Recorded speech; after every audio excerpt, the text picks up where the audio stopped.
ஓம் சாய்ரா. என் அன்பு செல்லமே, என்னுடைய தங்கமே, நான் சொல்லி நீ எதையுமே தட்டியது கிடையாதா? நான் என்ன சொல்கிறேனோ அதன்படிதான் ஒவ்வொரு நாளையும் நீ நடத்தி கொண்டு இருக்கிறாய். நான் பேசும் பொழுது உனக்கு ஆறுதலாக இருக்கும். சில விஷயம் சொல்லும் பொழுது நன்றி என்று கூட கூறுவாய். என்னை சில விஷயங்களிலிருந்து காப்பாற்றியதற்கு நன்றி என்று கூட நீ கூறுவாய். சில சமயம் என் மீது கோபப்படுவாய். இப்படித்தான் நீ மாறி மாறி செய்து கொண்டிருக்கிறாய். ஆனால் என்னை நீ முழுமையாக நம்புகிறாய். அப்படி இருக்கும் உன்னிடம் நான் எதையுமே மறைக்க விரும்பவில்லை. தங்கமே, உன் வாழ்க்கையில் நடப்பது, நடக்கப் போவது அனைத்தையுமே சொல்லத்தான் ஓடி வந்துள்ளேன்.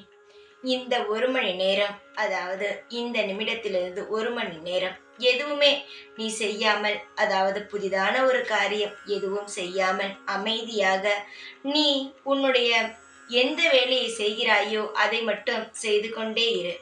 புதிதாக எந்த ஒரு காரியத்திலும் நீ இறங்கவே வேண்டாம். நான் ஏதாவது சொன்னால் அதற்கு பின் அதிகமாக காரணம் இருக்கும் என்று உனக்கு தெரியும். நான் நடக்க இருக்கும் விஷயத்திலிருந்து காப்பாற்ற நான் சொல்கிறேன்.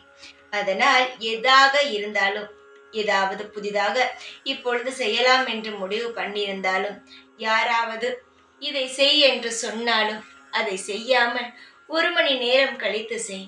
ஏனென்றால் அதற்கு பிறகுதான் உனக்கான நேரம் பிறக்கிறது. இத்தனை நாட்கள் தாண்டி விட்டாய். இந்த 1 மணி நேரம் தாண்ட மாட்டாயா? 1 மணி நேரம் கழித்து நீ செய்யக்கூடிய அனைத்து காரியமும் நல்ல முறையில் தான் இருக்கும். நல்ல நேரம் துவங்கப் போகிறது. இதனால் உன் வாழ்க்கை மளமளவென்று வளரப்போகிறது. நீ கேட்பாய், நல்ல காலம் எப்பொழுது வரும் என்று. நல்ல காலம் துவங்குவதற்கு இன்னும் 1 மணி நேரம்தான் இருக்கிறது.